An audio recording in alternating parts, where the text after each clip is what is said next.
Spanish time.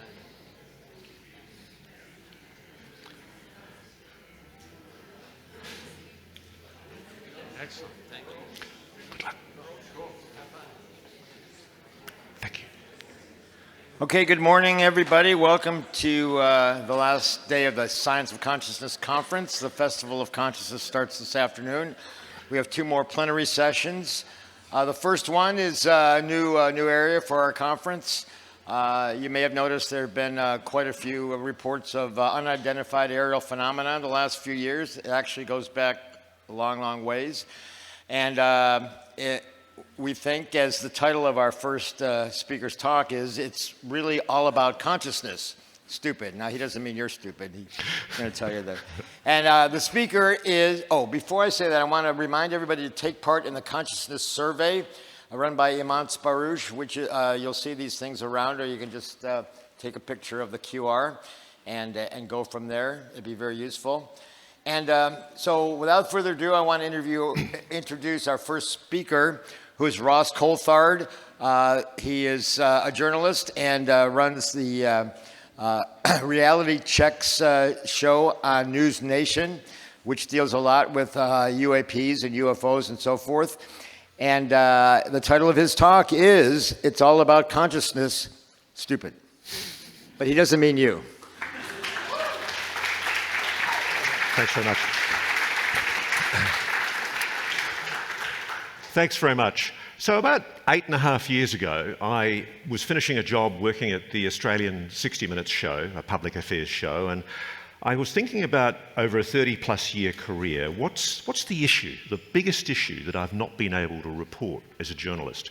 And frankly, there's one most stigmatized, most taboo stories of all that you're just not allowed to do unless you treat it with ridicule, contempt, and a bit of a light smile in the corner of your mouth. You generally play X-Files music under any UFO, UAP-related story.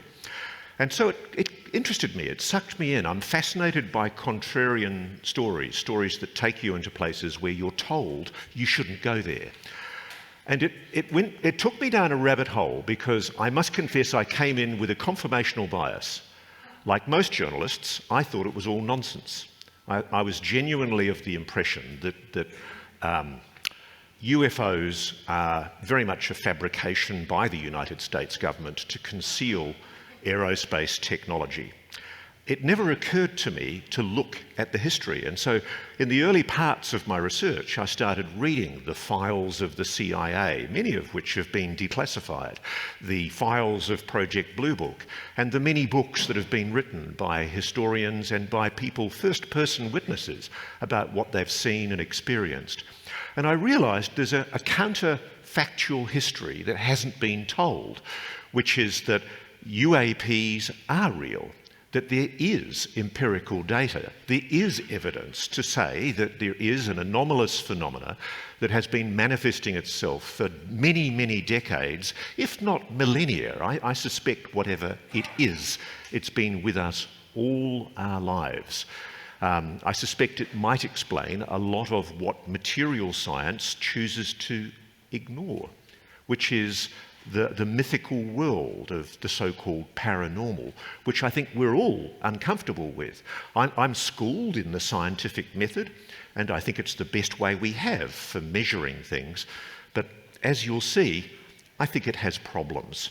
And one of the reasons why I called this talk, It's All About Consciousness, is because every time I sat down with somebody in those early months as I was meeting intelligence officials, defense officials, trying to find out what the hell's going on, I can remember one night I was in a bar in Georgetown in Washington, D.C., and I said to the guy, I reckon this is just some black aerospace program. You know, you guys are hiding some TR-3B, some new craft that you're not going to reveal.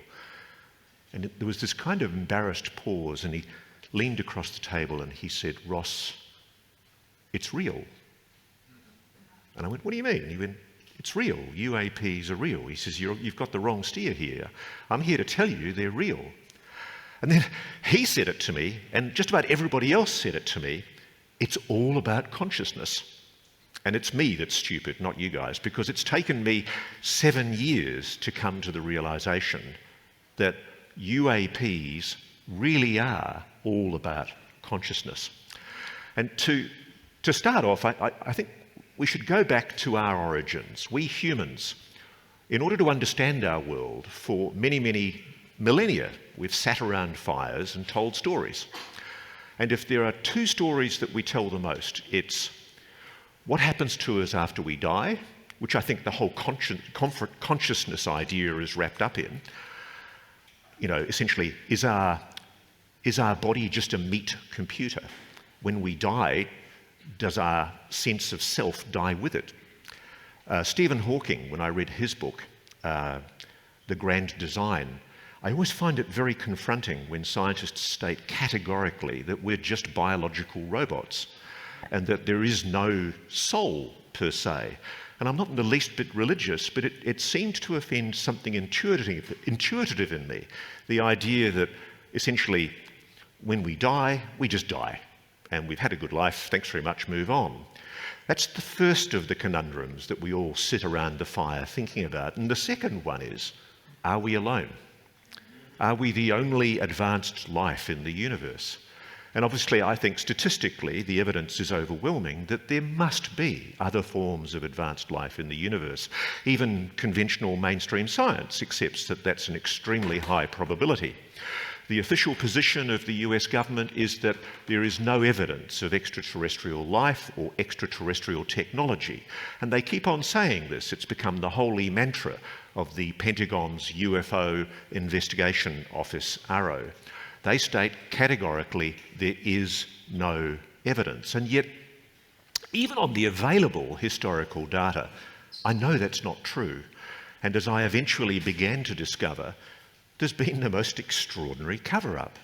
There's been lies told by the US government for many, many years. And in fact, there are documents that show that as early as 1952, a decision was made by senior US government officials to deceive the public, to mount a disinformation operation, to lie to the American public and the rest of the world about not only the government's extreme interest in UAPs, flying saucers, UFOs, but also an ongoing research operation into what they represent and an attempt to recover their technology.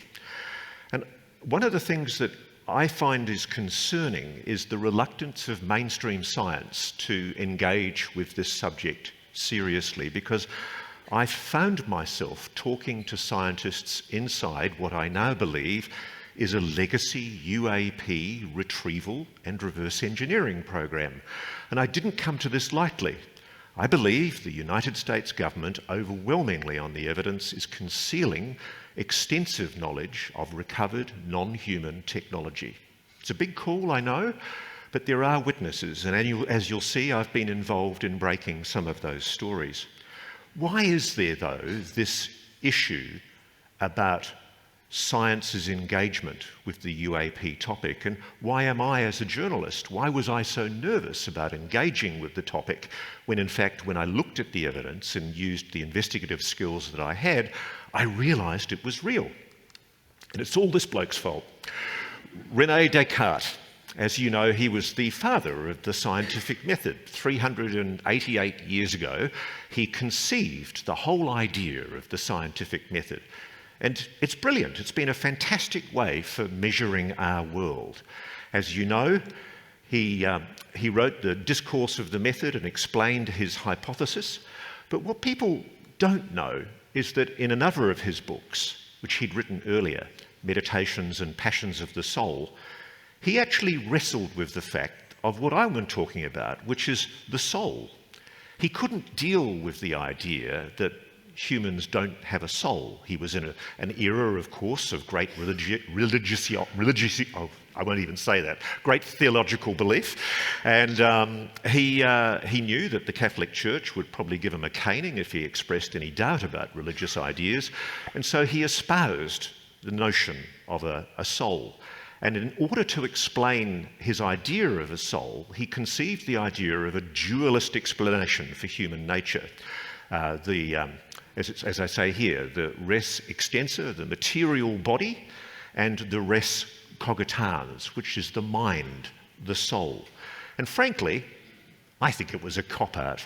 It was a scientific cop-out, and I think it's a fundamental flaw in the scientific method, because what we've had for the last 388 years since René Descartes conceived this notion is almost a reservation and a timidity in modern science, that because things like the soul, the mind, consciousness, they're so hard to understand, they're so hard to measure and scientifically explain, I think we genuinely try and avoid it.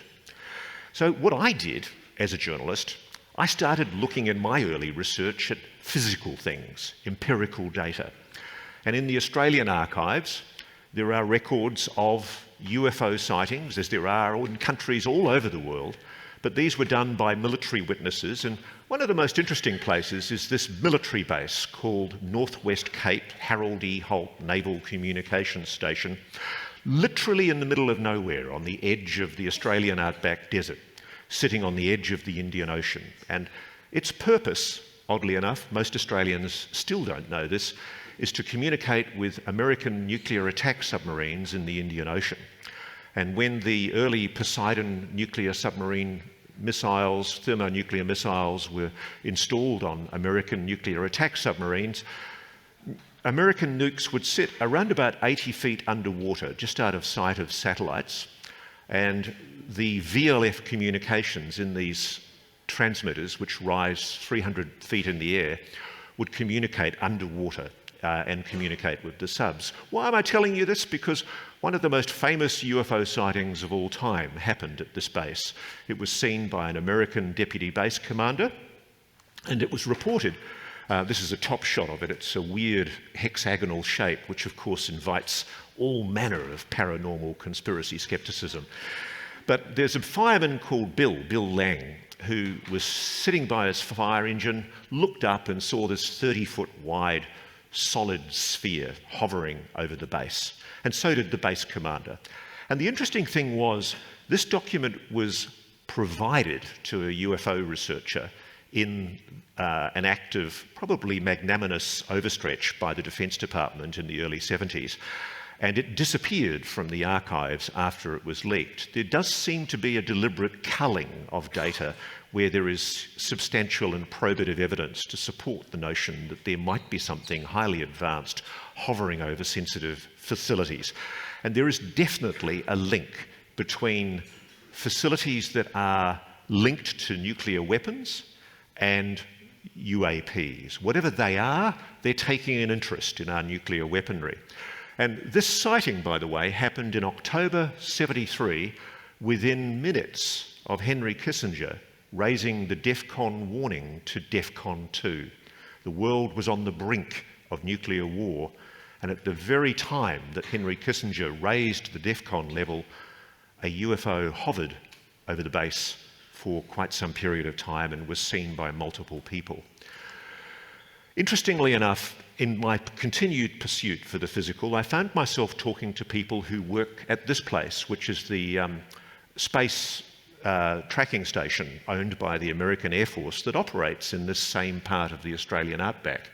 It's all terribly, terribly secretive, but I've met people who tell me that this space surveillance tracking station regularly picks up anomalous objects, as do a whole host, a whole suite of tracking systems, including places like Pine Gap, which is the biggest base that America operates outside of the United States. And I'm told, I've met people who've served at Pine Gap, both American and Australian, who've witnessed anomalous phenomena. Glowing orbs, I think on one occasion, floated along the perimeter fence and then literally went through a wall in the Pine Gap base. So, as I did my research, I was coming to terms with the possibility of a reality that there's something highly advanced, highly technologically superior, which is capable of doing things that are not prosaically explained. Probably not human technology, unless the Russians or the Chinese have stolen the march on us. A lot of this verified in official documents. I was comfortable with this so far. I could deal with this, the possibility of a non-human intelligence. Then along come people like Annie, and this is where, as a journalist, witness evidence is the first issue, the hurdle that you have to come over. Annie was a young woman in her 20s when she had this experience. She was sweet on a young American boy at the base.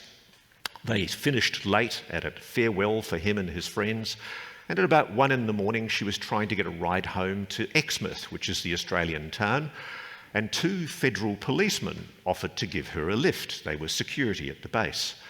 And as the 3 of them were driving along in a van, a gigantic triangular spaceship, there's no other word for it, and I've corroborated this, by the way, it hovered right over the ute, the truck that they were driving, and instantaneously flitted from one side of the truck to the other. It was almost like it was demonstrating its capabilities.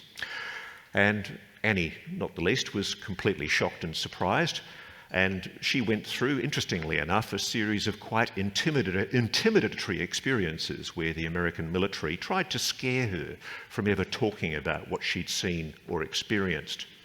So that was just a slight little blip along the way. I could still deal with the idea of the physical. And then in my research in America, I met this gentleman who is the former head of science and technology development for the US Navy, Nat Covert. Nat, sadly, is now passed, but he was a wonderful American, a true patriot, loved his country. He wasn't reckless in what he told me, but after months of chats, he came to the admission that he was advised, he was read in as a highly cleared, top secret, compartmentalised cleared individual at the very apex of the American military scientific establishment. He was cleared to know that the US has recovered non-human craft, and he went on the record with me and volunteered that he was willing to be quoted. It was an act of extraordinary bravery, assisted, I think, by the fact that tragically he died a few months after I interviewed him. But what he also did was facilitate the introduction for me to people working in what is called the Legacy Program, which is a program that the United States, even though it constantly denies it, is actively involved in the retrieval of non-human craft and the attempt to reverse engineer it. Then along comes the high strangeness again. I keep on trying to avoid the high strangeness, but it just keeps on bobbing up in the custard. This is slide 9. So we know this leaked from within an organisation called ATIP, from the files of a former Deputy Assistant Secretary of Defence, Christopher Mellon, and it's called Slide 9. It's one of a series of PowerPoint slides. And we know it was used in a briefing to a very senior Deputy Defence Secretary by a group called ATIP, who were investigating UFOs secretly within the Pentagon. And what it asserts, frankly, is just completely bananas. It blew me off the scale. I couldn't believe the assertions it makes. It's flatly asserting that the United States is aware of a science that allows manipulation physically and cognitively of US facilities, people, decision makers, and it allows the compromising of national security. The military always talks like this. They always talk about threats. But essentially what it's describing is a pattern of behaviour where, for example, nuclear missiles have been remotely disassembled so that they will not function. On one occasion in the Russian archives, a nuclear missile was brought to within one button click of launch. Something was demonstrating a capacity to manipulate the most sensitive weaponry known to humankind. And there within the writing of this document, there's references not only to psychotronic weapons, but the cognitive human interface. What the hell is that? The instantaneous sensor disassembly, manipulation, alteration of biological organisms, anomalies in the space-time construct, and again, this word cognitive, unique cognitive human interface experiences. What the hell? This one really threw me. And I was asking for months from people, what's this document about? What's it referring to? Nobody would tell me. It was obviously the big secret. Moreover, as you notice, it said DoD has been involved in similar experiments in the past. Now, we know that the CIA was involved in MK-Ultra, which was drug-induced mind control in the 1960s and the 1970s, an absolutely disastrous experiment. But what was this referring to? That's what got me interested in what eventually showed me the link between UAPs and consciousness. So along the way, there's been, as you might all recall, this quite extraordinary show of something doing something over the continent of the United States, different parts of Europe, and the United Kingdom. So-called drones, a semantic I'm not going to use because I don't think these things are drones. From around about November last year through December, January, February, and indeed still ongoing, albeit erratically, there've been objects. Sometimes they look like drones, sometimes they look like aircraft. Often they're kind of half the size of the 737 that they're emulating. They make absolutely no noise, they have no visible heat signature, and they do weird things. They shape change, they morph. I've got videos of this happening. But the official position from the new Trump White House, from their new spokeswoman, Carolyn Levitt, is that this is just FAA-authorized drones. Something is going on, because a few months later, the US program 60 Minutes comes out and says, well, actually, we are two US generals. One of them was General Glenn Van Herk, the immediate past commander of NORTHCOM and NORAD, i.e. the main air defense command for the United States. And the other was Gregory Giuguillo, two generals. He's the serving NORAD commander, the serving NORTHCOM commander. Both of them admitted they had no bloody idea what these drones were. So somebody's lying. Why would the White House lie about a technology that is highly advanced, operating over sensitive military sites, including the Langley Air Force Base? There was another general, General Mike Kelly, who admitted that he was at Langley Air Force Base when these incursions were happening, and they were powerless to do anything to stop these objects. They were anomalous. And in fact, I've heard from somebody in New Jersey as recently as yesterday who tells me that they witnessed a landing of one of these so-called drones in his backyard. And he said what he saw was a big black rectangle that glowed with phosphorescing colours, no visible propulsion system, no heat. And the colours morphed and changed as if it was liquid, but it was clearly a solid object. And then as he watched, without any noise, it rose and quietly disappeared.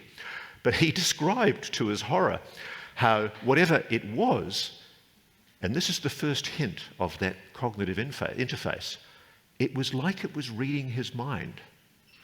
And he was looking from behind his curtain, and it would sneak towards him, and he'd hide behind the curtain again, and when he came round again, it'd come a little bit closer. It was like it was playing games with him.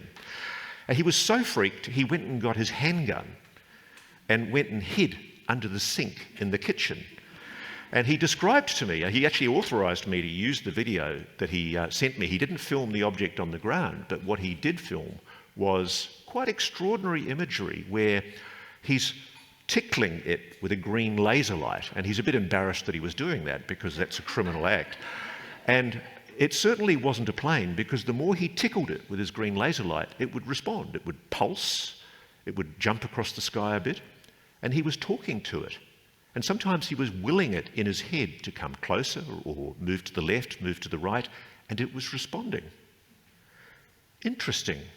I'm trying to ignore all this, because what's happening now at this stage is people are ringing me, telling me about their experiences, saying they're having similar experiences like this. I'm a serious journalist. I don't get into that sort of stuff. Thank you very much. I'm going to ignore that. I'm just going to do the real work. So I found this guy, a guy called David Grush.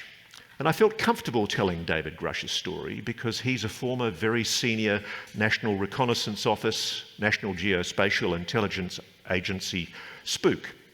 For many years he worked at a senior level as an officer in the US Air Force, and he was cleared to America's most sensitive secrets. 2,000, in fact over 2,000 special access programs, unacknowledged special access programs, and WUSAPs, waived unacknowledged special access programs, the biggest secrets of all.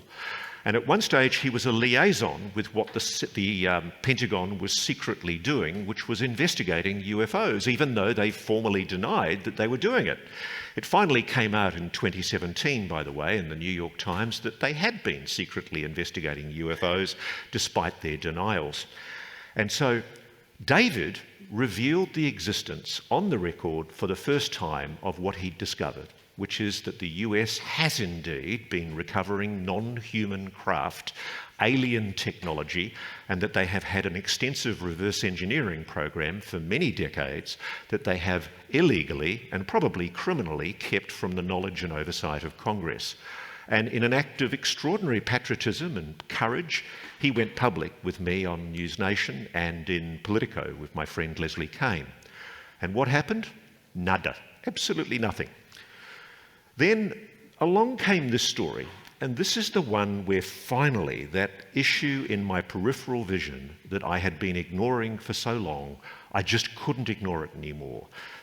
If I was ever a scientist, the scientist in me had to finally admit that there was data here. I had to start engaging with this data. I couldn't ignore it anymore.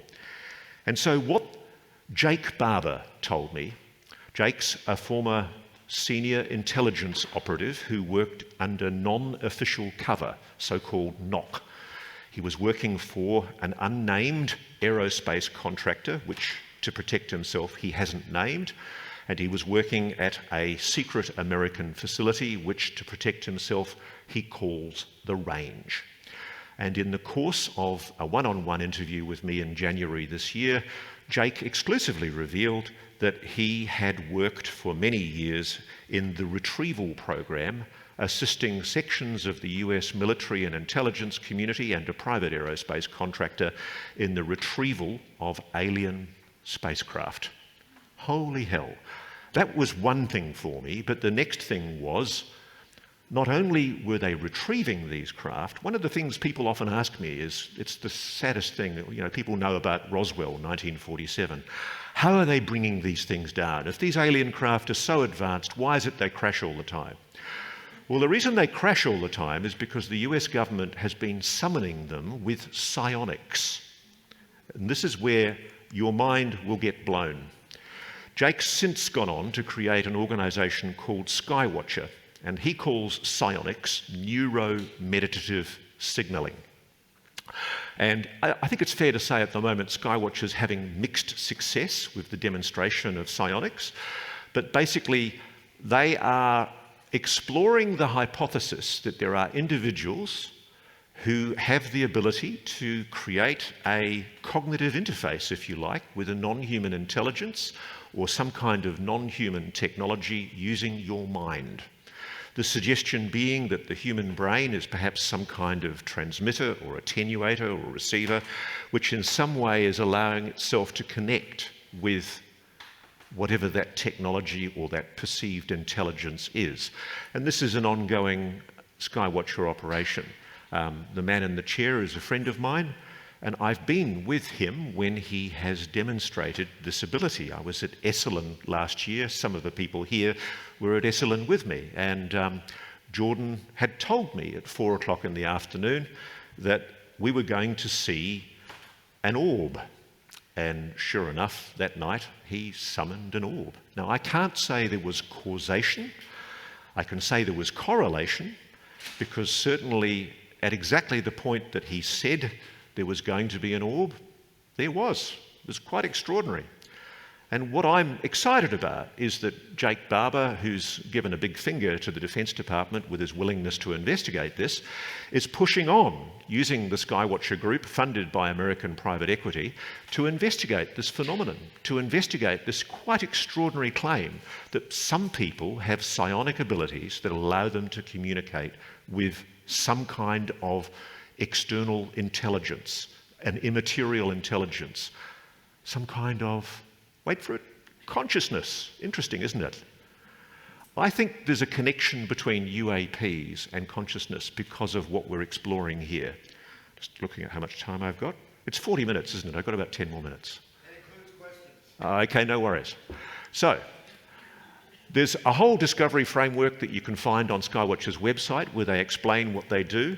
But the quite extraordinary thing is they have been able to discover a taxonomy now of 9 individual types of craft or objects that they have witnessed, including, believe it or not, a jellyfish UAP that seems to respond intelligently not only to a thing they call the dog whistle, but also, which is a form of electromechanical signalling, but also neuromeditative signalling, which is what they call psionics. Now, this whole idea of psionics is, of course, one of the most controversial areas in physics and science generally. I mean, it's allegedly been disproved by skeptics groups for years. And it's linked to all of these ideas of psychokinesis, telekinesis, psychic powers, precognition. And if you listen to the conventional scientific community, it's nonsense. So why has the US government been spending an enormous amount of money investigating it? Because I've learned, and I've now been contacted by literally thousands of people from all over the world who claim to have this ability to connect. And I think it's got a link to science. Because if you look at science, there are so many scientists. When you go through the history of science, scratch a scientist. When you get to know them a bit, ask them if they've ever had any kind of cognitive download, any dream where the inspiration that gave them their big breakthrough just came to them.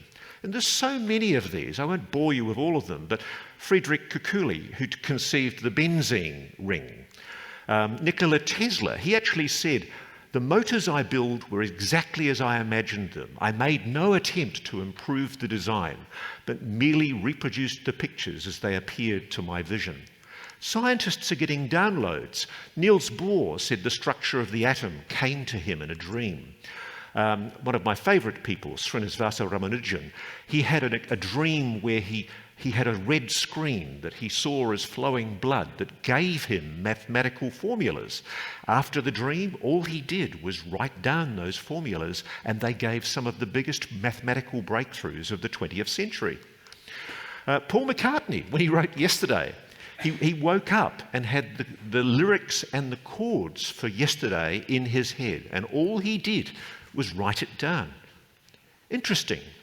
Is there a connection between that idea of downloads and this psionics, the notion of a broader consciousness? I think there is. And I think that there is an overwhelming body of evidence to suggest that what Stewart and Sir Roger Penrose have explored, which is the idea of a non-local consciousness, is inherent to our understanding of UAP. That essentially, if the phenomenon is any kind of technology, it's always been with us. It probably explains a lot of what we think of as supernatural or paranormal phenomena. It's been engaging with humanity for years, and because of our materialist conceptions of science, I don't think we've ever come to terms with trying to understand it. But what I'm very excited about from this week, it's been a privilege to spend some time with some really clever brainiacs like yourselves, and it's basically inspired me to the realization that there is the beginning of an understanding in science that might begin to explain how it is that the human brain engages with some kind of super consciousness. And I think it does bring together a whole lot of ideas that are both religious, philosophical, and scientific. And I'll leave you with this thought, which one non-human intelligence told one of the people, many thousands of people who contact me. The NHI that they purport to be in touch with told them, consciousness is not within you. You are within consciousness. Thank you very much.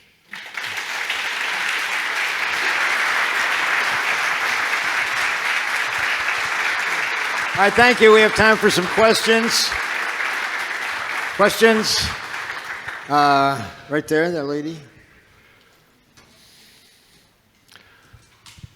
First of all, thank you so much for your work. Thank you. It's very courageous. Jake Barber's testimony brought me to my knees. One, because I've had a similar experience having nothing to do with UFOs, or at least I didn't think so. Have you spoken with others who have had that deeply of a spiritual connection?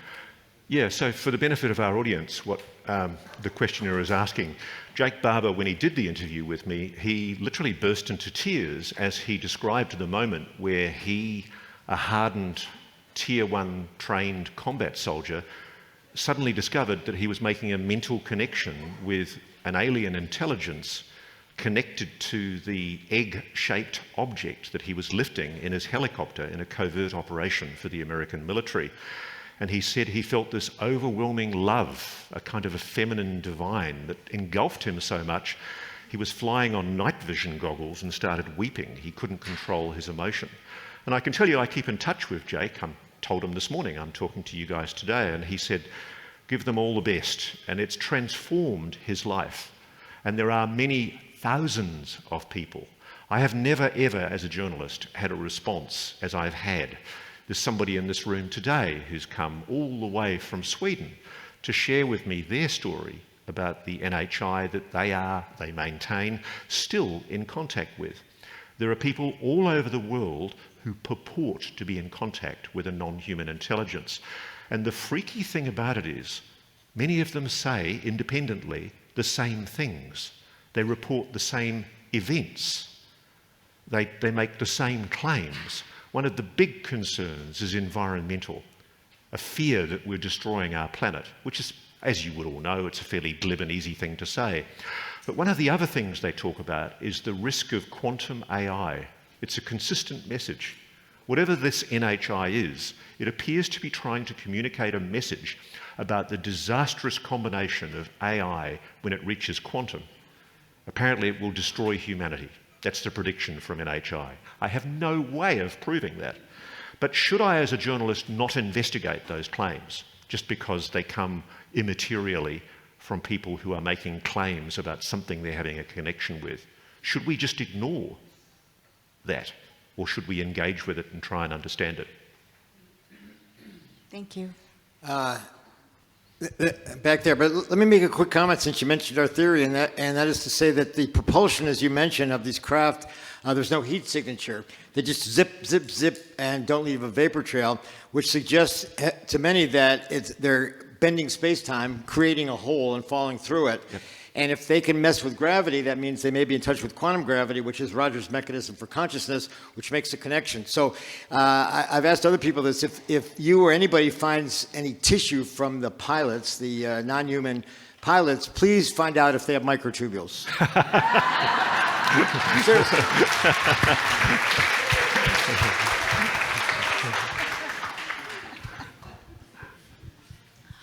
Thank you so much for that talk.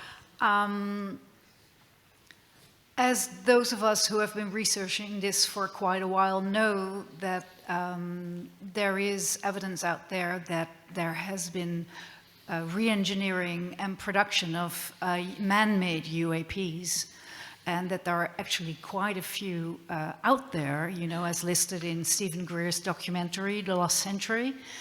And I was wondering, have you personally been threatened? Have you had trouble? You know, we hear about people being at least pressured and worse sometimes. So I just wondered, how are you navigating that? Look, I don't take it lightly, and I don't want to sound flippant, but I guess I'm fairly high profile now in America. I'm fairly well known on national television. If somebody did want to whack me, it'd be quite conspicuous.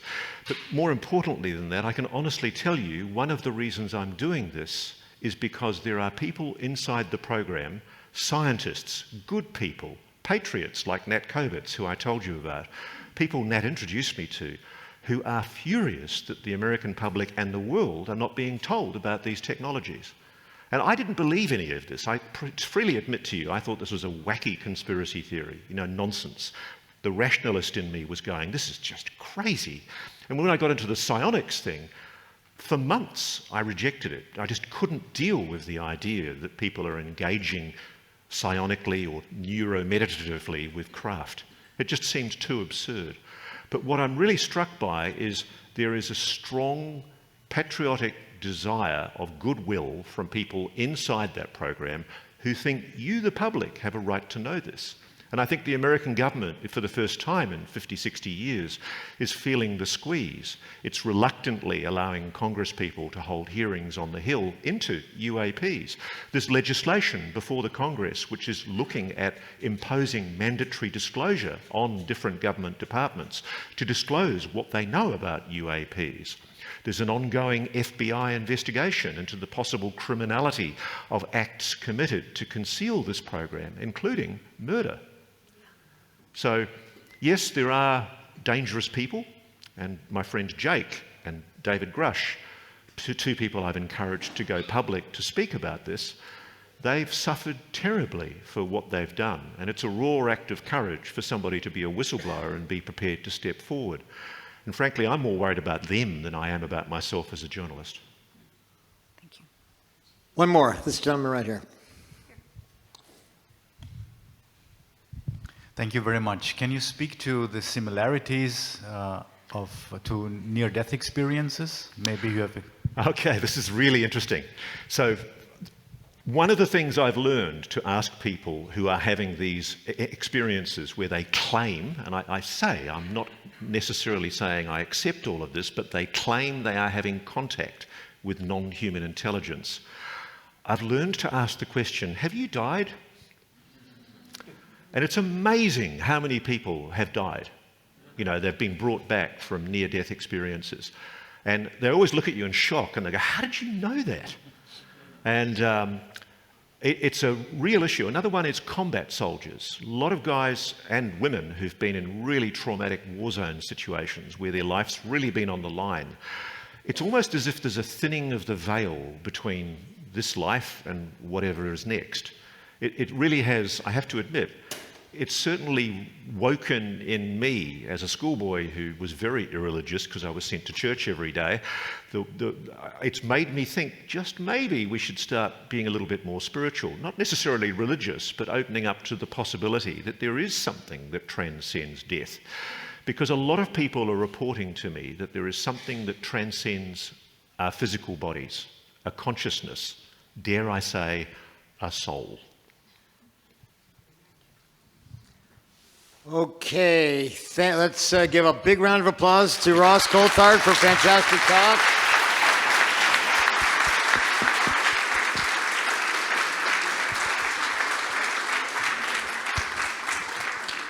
Okay, our next speaker, let's get his slide up here.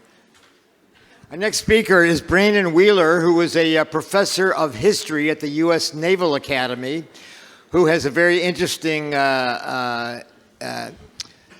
topic that he's been focusing on for years, I believe. And, pardon me? Couple. And I can't remember the title of his talk. I hope he's going to show it, but Yes, they'll be there in just a second. we'll just wait a second and find out, I guess, for ourselves. So this will be more of a historical context of this topic. How do non-human intelligences communicate with humans? Brannon Wheeler. Thanks, Stuart. Well, good morning, everyone. How are you?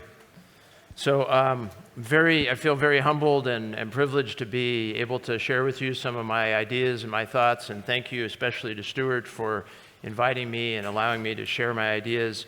And I also wanted to share my thanks with the folks from the Department of Perceptual Studies at the University of Virginia who have been very supportive and allowed me to talk about some of these same things here a couple months ago. And thanks, Ross, too, for introducing some of these topics so that I don't have to say everything. So I want to start by saying that I'm a historian of religion, and what that means when I study religion is that I don't know what religion is. I only know what people say and do when they claim they're being religious, or usually when other people tell me that people are doing and saying things that are religious. And the same is true when I'm looking at narratives of contact with non-human intelligence. And I want to talk a little bit more about what I mean by non-human intelligence as we go throughout this, and some of you might have questions about that. And I know it's not a very good term. One of the reasons it's not a good term is some people think that the non-human intelligence that's contacting them is actually humans from the future. So we'd have to probably stick in parentheses non-present human intelligences, but that gets a little bit unwieldy when we try to say it every time. So let me also say that this is the beginning of a research project that I've been working on for a little while. I don't know if this is going to work or not. It's supposed to work. If not, I can just press the button over here. So for about 40 years, I've been studying religion professionally, which means they pay me to do it. It's pretty good. And I've tended to be very interested in how it is that humans receive information from gods. So I've spent a lot of time studying the Quran and the Bible and how in other religious traditions prophets receive revelations. And I've been spending a lot of time reading about, well, how does that happen? Is God speaking Hebrew when he talks to Moses? Did Moses write it down? Did he have a really good memory? Did he tell people what he heard? Did he say it in little pieces so they could remember it? How do we get these texts? And this isn't just my interest, it's an interest of a lot of the scholars for thousands of years. And I realized as I was starting to study these things that I didn't have the opportunity to talk to these people, so I couldn't go back and interview Moses and ask him what it was like. I couldn't talk to Muhammad and ask him what it was like. And I actually taught a course on the history of UFOs at the Naval Academy. I had taught a course on the zombie apocalypse, which was really interesting. And then I did one on mystery religions. And I said, what the heck, I'll do one on, well, I didn't say that, I said something else.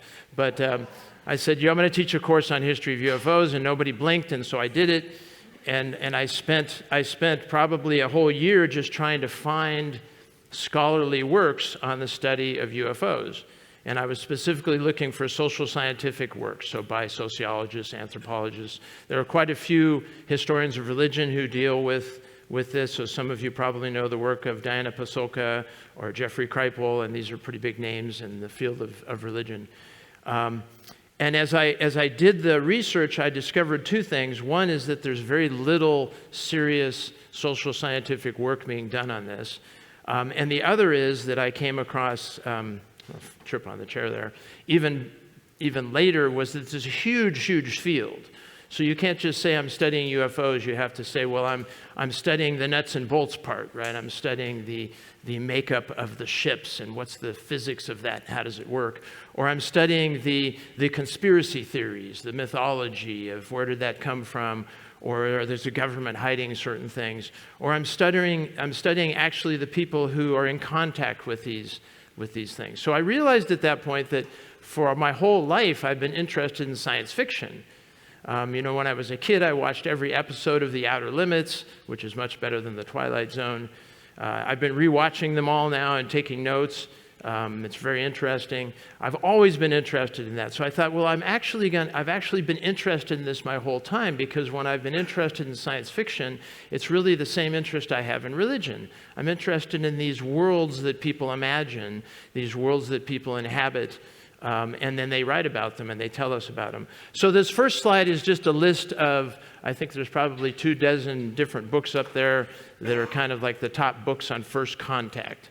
So if you think about it, first contact between us, let's say an extraterrestrial species and humans, is very much like when Moses would meet Yahweh on the mountain. Right? He's having an experience where he's encountering a non-human intelligence. And what is this thing that's talking to me? And what is it saying? And who was this thing? So I thought, okay, we need to try to put these two things together and see what might come out of it. So probably the first book that was most influential on me was this book. It actually won 2 awards because it was serialized, and it won an award one year and it won an award the next year as well. But this is a great book by Isaac Asimov. And it's about a species in a kind of a parallel reality that is, their sun is dying and they need some stuff from our reality. So they start trying to communicate with us through this portal. And we end up figuring out that they're trying to communicate with us, and we end up sending symbols on pieces of metal through the portal, and they actually come up with this plutonium-186, which we don't have in our universe, so that's how we know they're from somewhere else. And they start communicating back and forth, and we develop this symbolic language, and we figure out that there's actually a way to fix the problem for them. So this has been in the back of my mind for quite some time, but I never really realized how connected it was to my study of religion. So as I studied religion, I was interested in a couple of things. Maybe the pointer actually works, though. Yeah. So the top of this slide are 3 scholars. These are all medieval scholars, or one of them is even pre-medieval. That are probably the most influential in my thinking about how it is that non-human intelligences communicate with humans. So the first one is a very famous Buddhist scholar who lived in what today is Sri Lanka, who systematized the Pali Canon, and he writes quite a bit about how it is that we get from the sayings of the Buddha to the text that we've got today, the 3 baskets, the Tripitaka. The second one is some of you may recognize the name. It's on a lot of hospitals as well. My students can never pronounce Maimonides, so I say it's the Rambam, much easier to remember. But his book, The Guide of the Perplexed, where he spends about 850 pages revealing to his student, who's already gone through mathematics and logic and everything else, what he calls the secrets of prophetic books. And the entire text is focused on 2 questions, which is the world eternal or not? Does it have a beginning and an end? And what was that vision that Ezekiel had of the chariot? Did he actually see Yahweh at the beginning of that biblical book?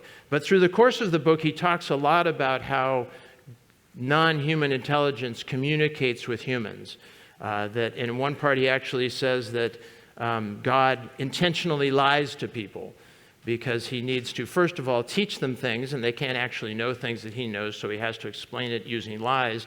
And then there are other places where he intentionally lies to people, and he tries to hide the fact, he's usually pretty good at it because he's God, but he tries to hide the fact that he's lying to us.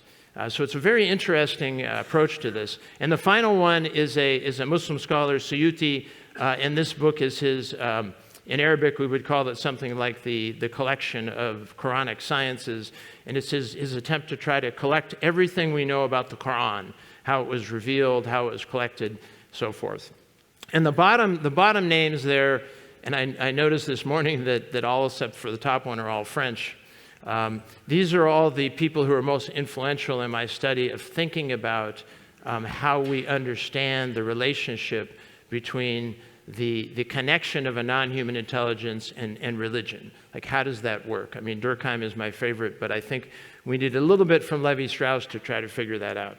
So this was in the back of my mind as I thought about this project. And so let me kind of explain it to you. As I said, I'm at the beginning of it, and it's a huge, huge project. It might not even have an end. But I thought, well, what if we just collapsed the differences between what we consider to be religious, what we consider to be paranormal? We could talk to people who've actually had the experience of speaking with a non-human intelligence, and we tried to catalog what are the ways that non-human intelligence communicates with humans. And since I've started thinking about this, I've come up with some things that I think need to be said to qualify this. And one is that this is intentional communication.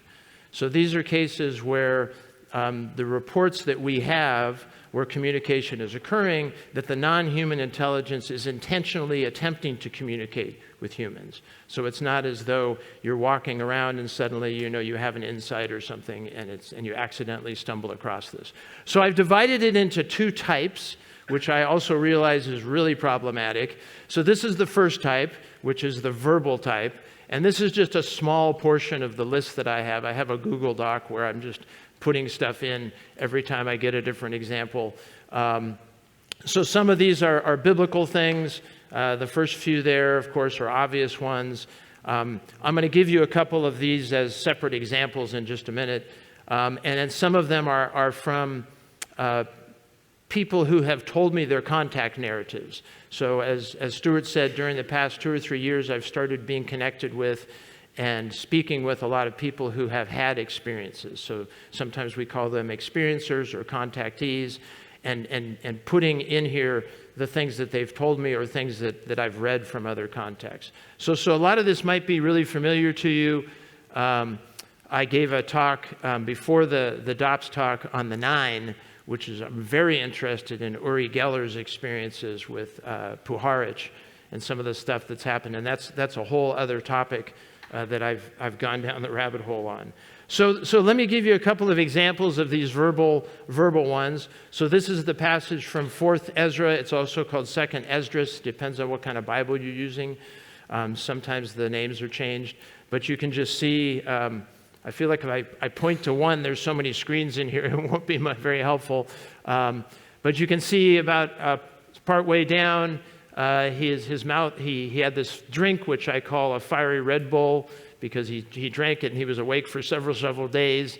And then he starts just speaking, and he's got these people who are writing down the things he's speaking, and they're all writing at the same time. So apparently he's speaking in a way that can be written down at 5 different times in different ways. The people are writing it in a language they don't know, and then eventually they produce 94 books.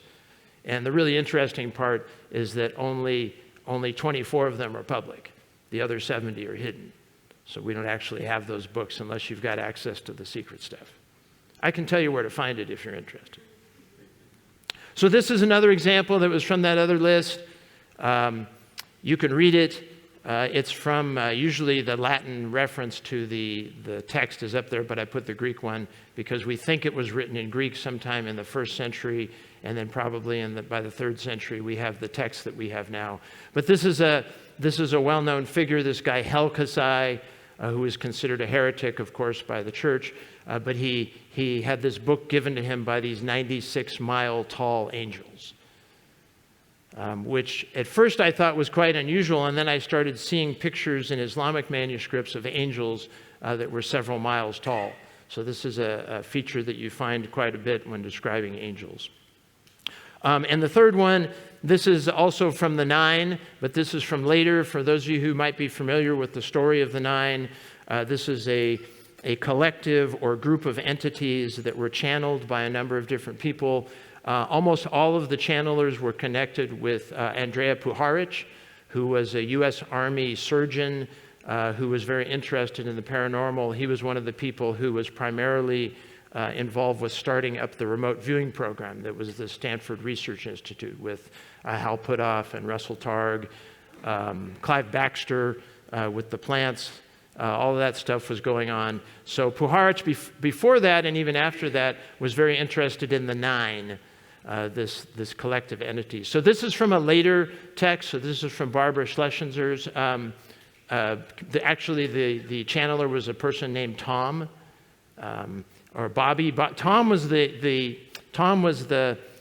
entity's identification of himself, but the channeler was someone named Bobby, who actually committed suicide after this because he couldn't handle receiving the communications.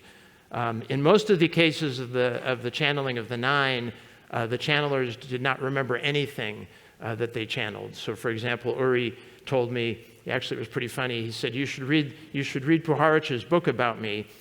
It's all true. And I said, okay, I read it, and I came back to him, and I had some questions, and he said, I don't know what it says in the book, I've never read it. Okay, well, how would you know? But you can see I gave this another example that Akia is the language that's being used, and it's supposedly 34,000 years ago that this was used on Earth. So this is an ancient one. So let me talk a little bit about the second category, which are physical communications. So what I mean by physical is that they're not verbal in the way we think of them as being verbal. So they're not words, but they're still communications of some sort. So these usually involve the body in some way, or they involve some sort of physical phenomena. For example, the lights. My wife and I just walked part of the Camino before we came here, And we discovered that St. James' body, which is buried now in Santiago, well, it's not buried, but it's in a box in the church in Santiago, it was actually discovered because the people saw lights in the location where the body was originally interred at Finisterre. The same with Elvis. Apparently there are orange flying saucers that fly around his body today. And he saw, of course, light beings during his life who taught him how to do his particular gyrations. At least that's what he says. But a lot of these things you can immediately recognize. I just added incarnation the other day. I don't know why it didn't occur to me. But of course, right in the Christian tradition, the main way that the non-human intelligence communicates with humans is by becoming a human. So then that human can then interact with us and use our language and that sort of things. So these are different examples.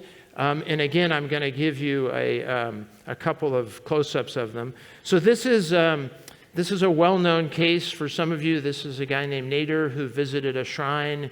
He was involved in the Lebanese War and later visited a shrine of Saint Cherubel in Lebanon. And then these marks of the saint's hands appeared on his body.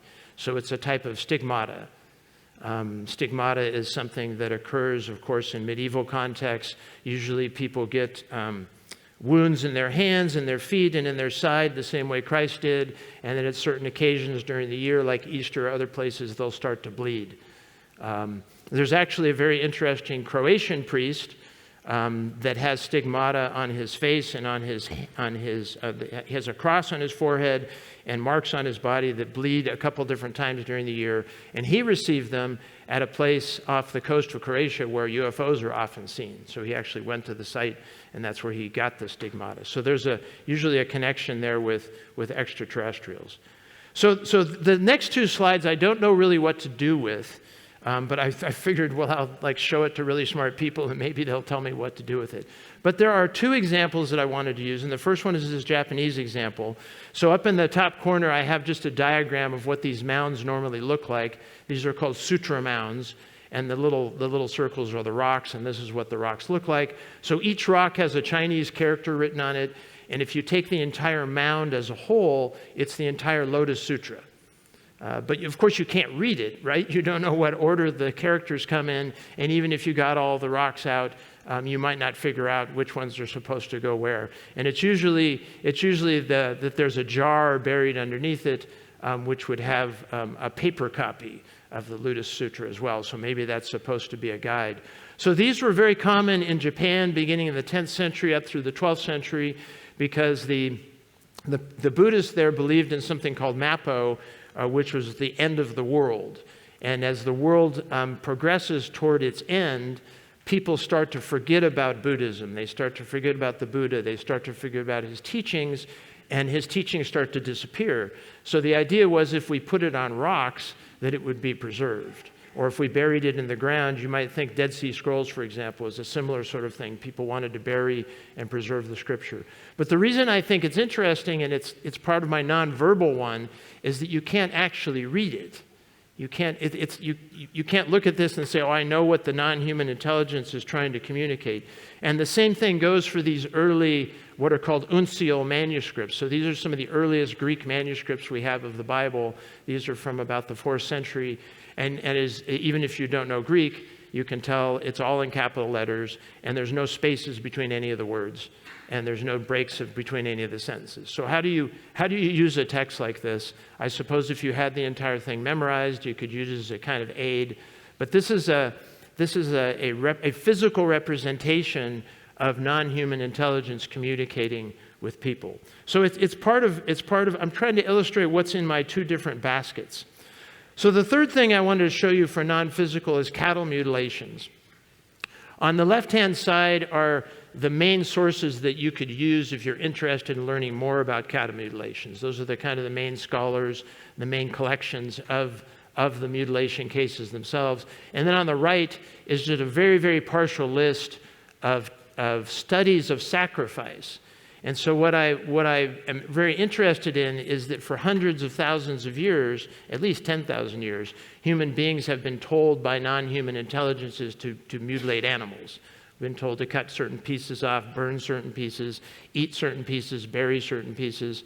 So the fact that this is occurring today in a UAP or a UFO context should not be surprising. It's something that's been going on for a long time. And it's another way in which non-human intelligence communicates with humans, but it's a physical way. And then finally, written languages, which are verbal in some ways, but in other ways they're not, because if you don't know how to read the language, then you can't read it.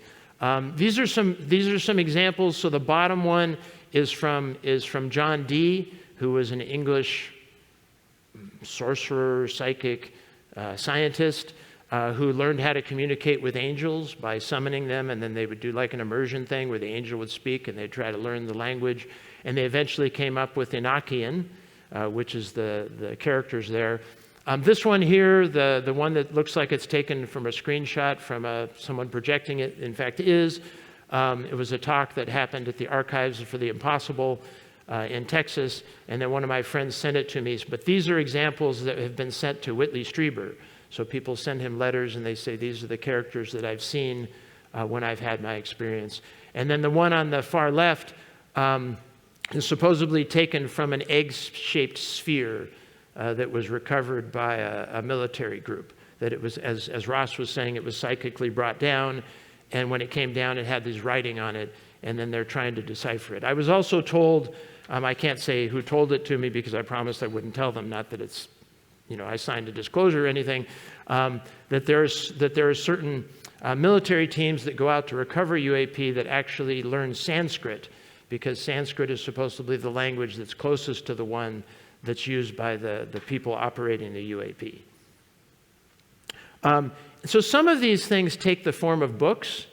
I put two types of books up there. The first ones are whole books. So these are books where we get the whole book, right? When the non-human intelligence gives it to us, it's complete. So the Book of Mormon, for example, was recovered complete. Part of it was lost. Some of you might be aware, like 117 pages were lost, but the rest of it we still have, and we just had to translate it. I already gave you the example of Elkasai and Ezra, and then the Keys of Enoch are something that James Hurtak, if you know about James Hurtak, and now his wife is also on the show with him, but he received the Keys of Enoch. He was either on the road to Las Vegas, according to what Jacques Vallée reports, or he was in his bed and Metatron appeared to him there, but in either case, he was taken up into heaven, and that's when he received the Keys of Enoch. And the ones on the bottom, serial, meaning that they're revealed over time.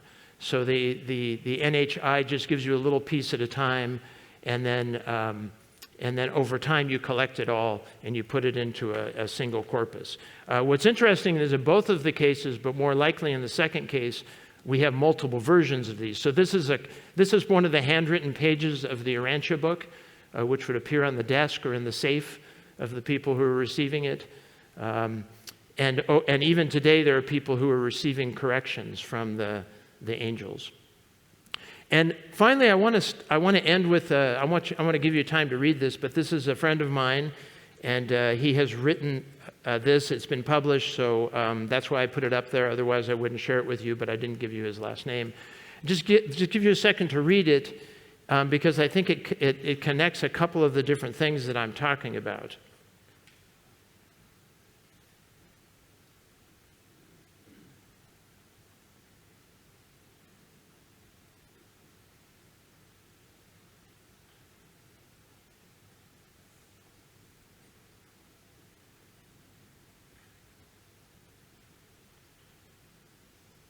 So just two things to point out if you're not familiar with VALIS.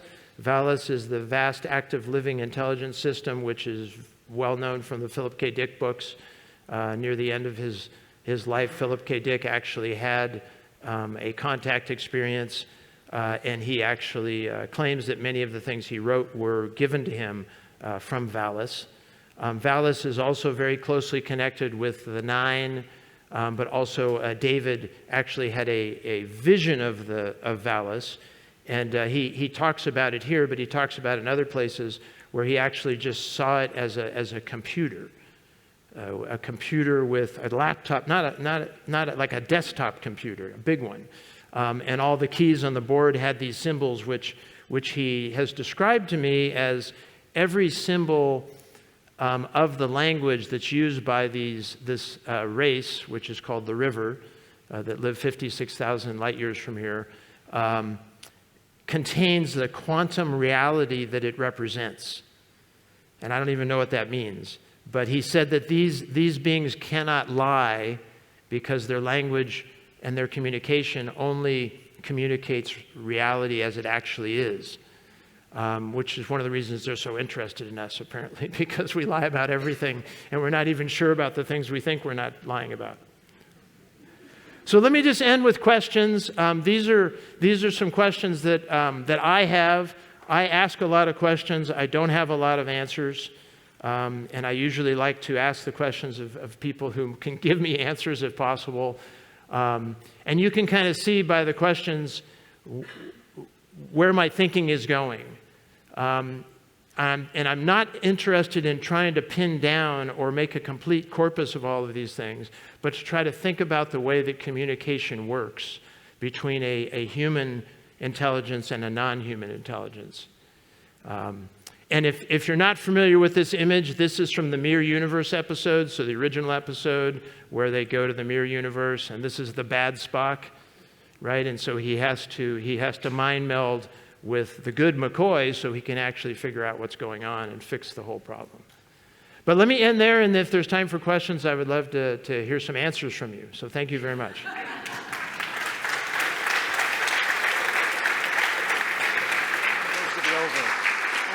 I think it's 10:40. 10:40, okay. Thank you. This lady right here. Who's got the mic? No, she's got it. He has to keep his own mic. Well, thank you very much for your presentation. It has touched me because something happened to me. First of all, I wanted to ask you if you know Tuila.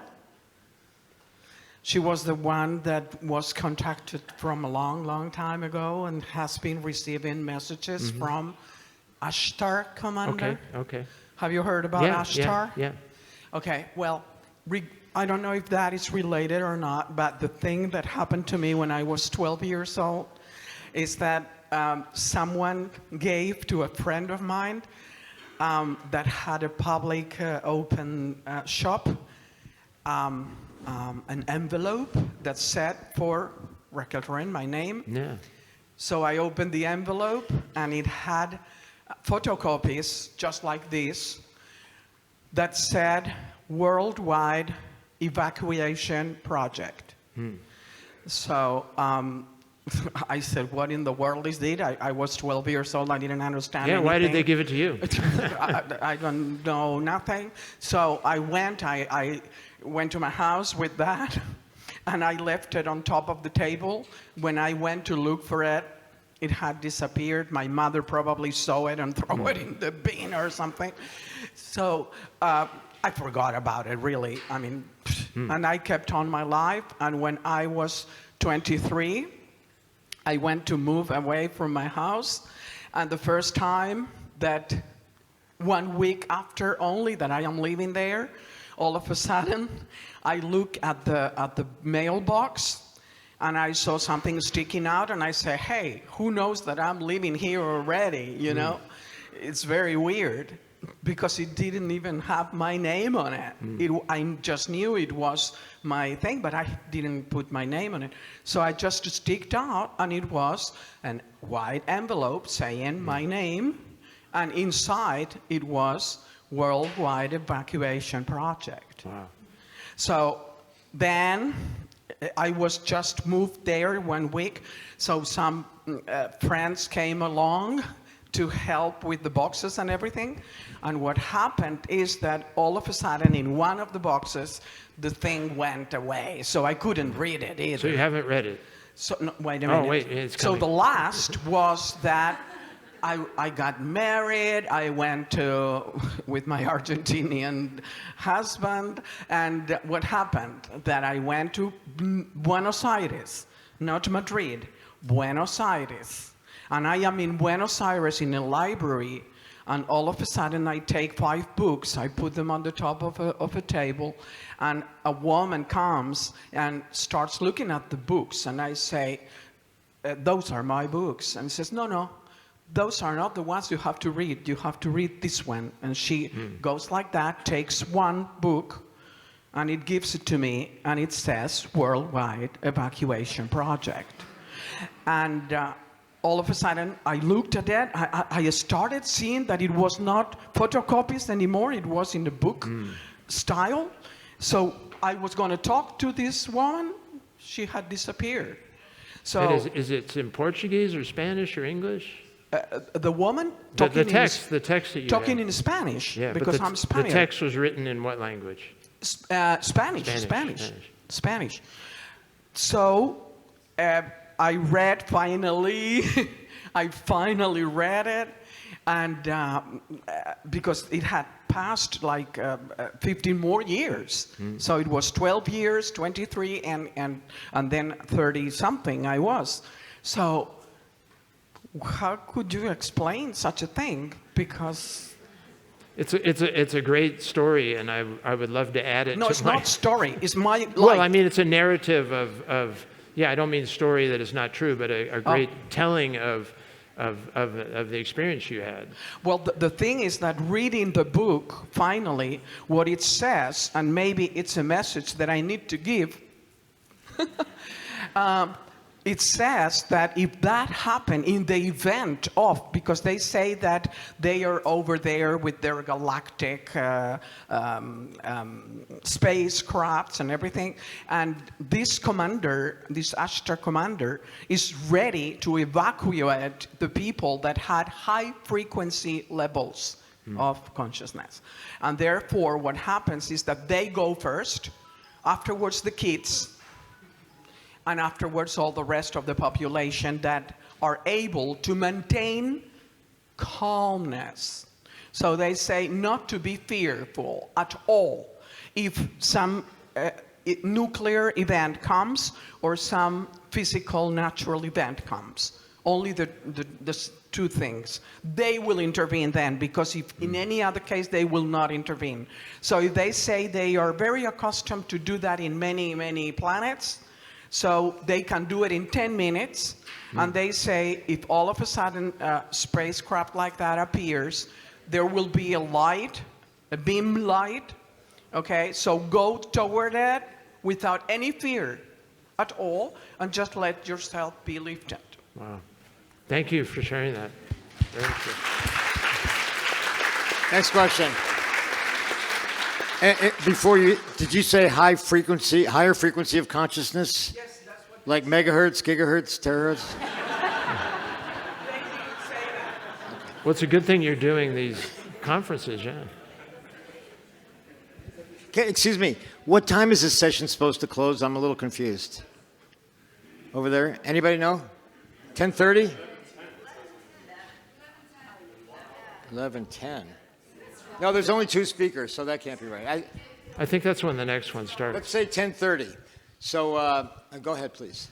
Okay, thank you very much for what you have told us.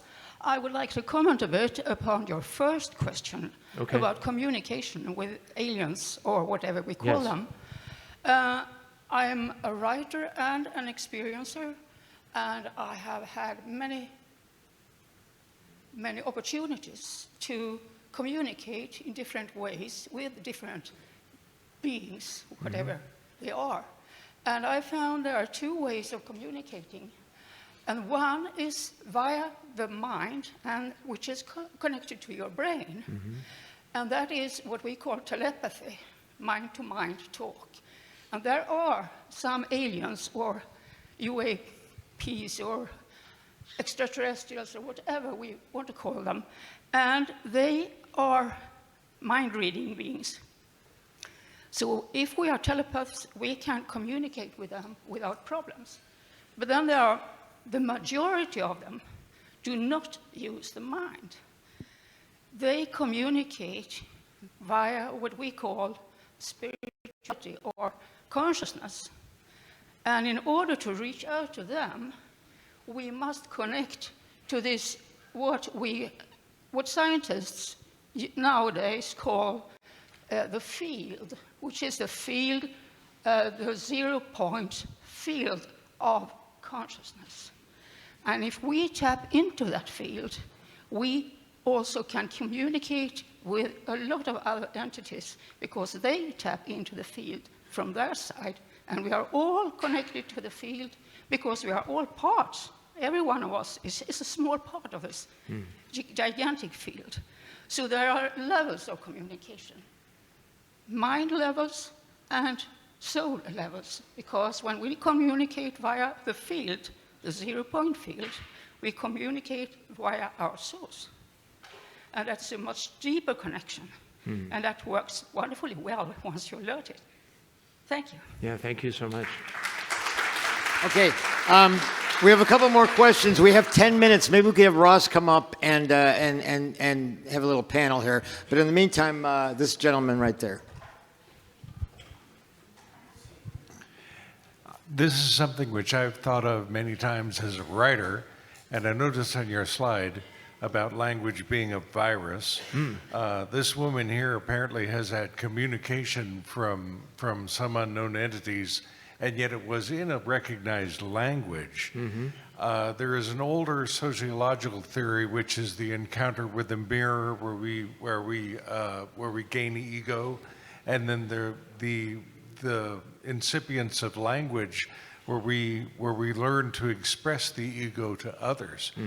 Are you suggesting that this, by saying language is a virus, is maybe the sociological theory is keeping us from some sort of advance of communication where we would be able to communicate non-verbally with other entities?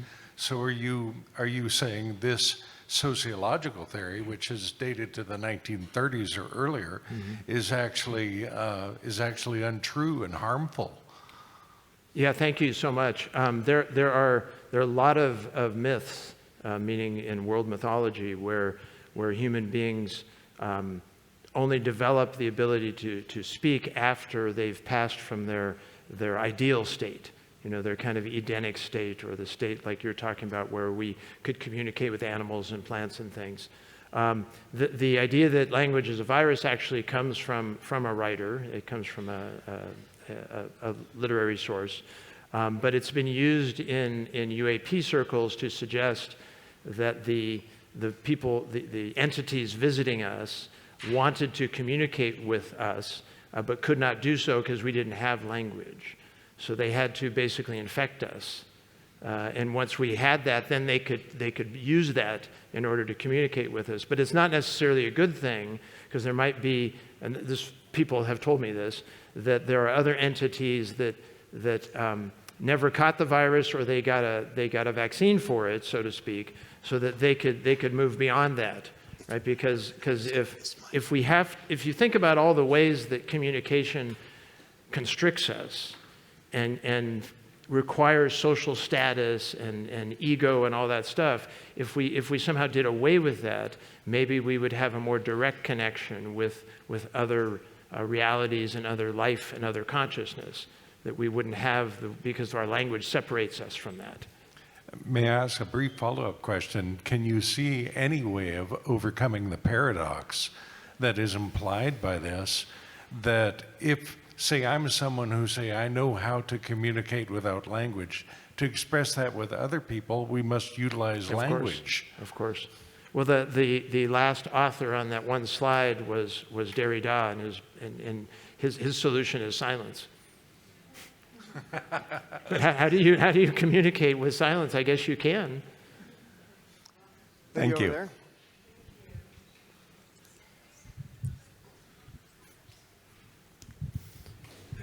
Thank you both. I have a question for Ross.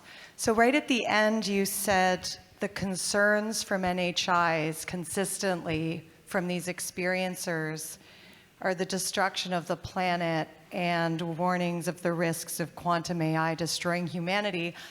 I was wondering if those experiencers got any advice on how we can actually solve these intractable problems. No. I'm No sorry. advice. I mean, it's very grim.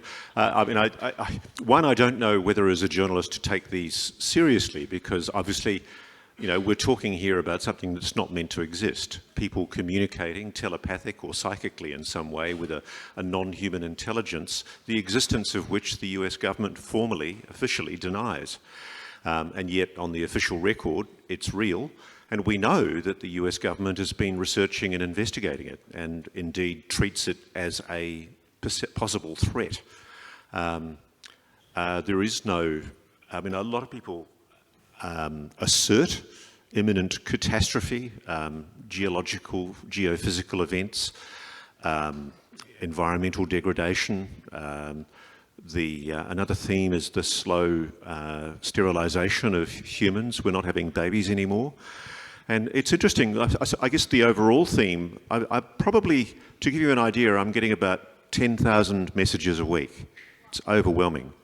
And it's quite supernatural, to be honest, as a journalist, to be getting that degree, that volume of messaging. And always, every person is passionate, absolutely passionate about getting their message across. They're absolutely committed and rock fixated in the conviction that they have had this communication. And who am I to judge? I'm not in a position to be able to scientifically verify it, but what I can tell you is there is a commonality of description of experience, which is quite uncanny. And I guess we should, my suggestion is that we should take it seriously as journalists and scientists and try and understand it. And the point that I was trying to get across in my speech is that I think that science and journalism, and indeed public commentary, if you like, has generally buried this issue, I think out of embarrassment, because it doesn't fit into our paradigm, our model of the universe.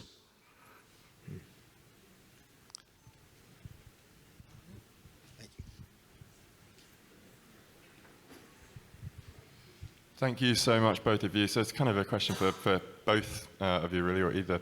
I was really struck by what you're saying, Brannon, about the ritual with the sacrifice of the cattle mutilations, because that's something I spoke about in a talk I gave for Richard Dolan, actually last year, his group.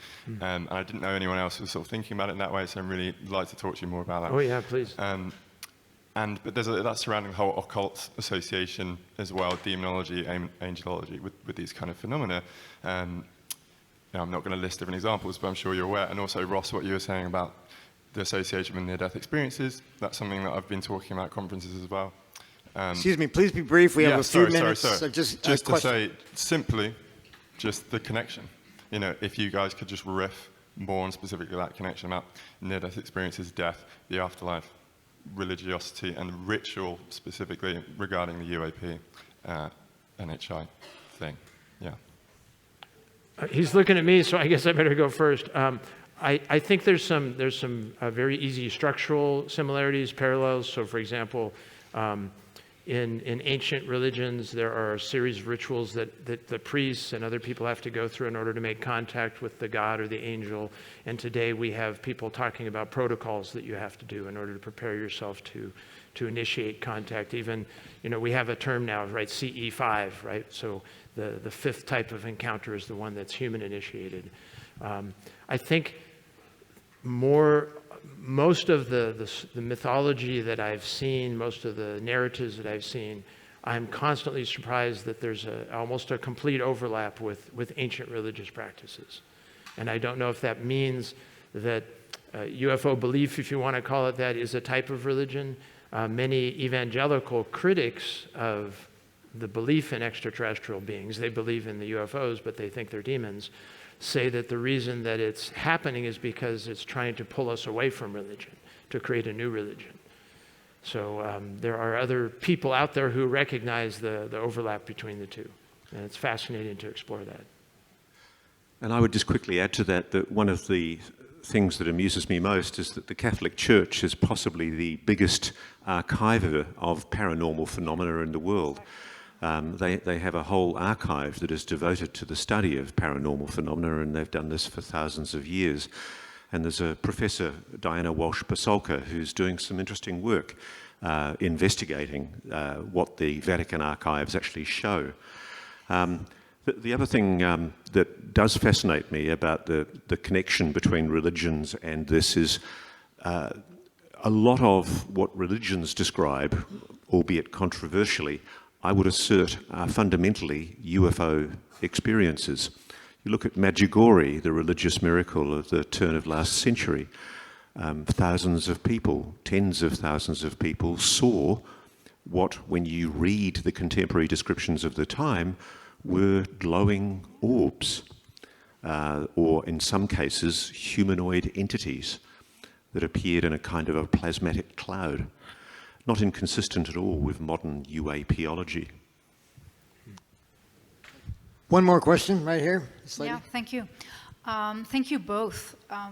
I have, for my work, been researching your joint area for the last 4 years, and I would suggest that you bind forces, because what would help you understand the different types of communication, if we develop a sort of classification or taxonomy. I want to build on the lady that spoke before, because there are actually different levels of consciousness that these communications come from. You cannot compare the communication of a gray being who has a synthetic body, who has a hive AI-controlled consciousness. You cannot compare that to the communication of a Pleiadian, who is fifth-dimensional consciousness. You cannot compare that to the communication from an angel. So we have to start. I've been sitting in this conference, loving to try to find a connection to source and the quantum level, but we have to take it up to the higher dimensions, the higher levels, and the distinctions between the sorts of consciousness. We come from an individual consciousness. We're an organic species. There are organic species that have hive minds. There are non-organic species, there are hybrids. So when we start classifying, we will have a way to better distinct between the different communications. And I agree with you say, Ross, that much of the sightings in the past and much of what the religions describe are actually these type of contacts. So thank you very much. I never thought I'd be standing on a stage talking about grey aliens and... Hey, if we're talking about ETs, we need to start naming them. And instead of, we don't address to all of us as humans. We all know that someone from Brazil is quite different than from somebody in India, and it's the same out there. Maybe we can ask that in the survey, how many extraterrestrials are here today. But let's thank both of our excellent speakers. That was a fascinating session.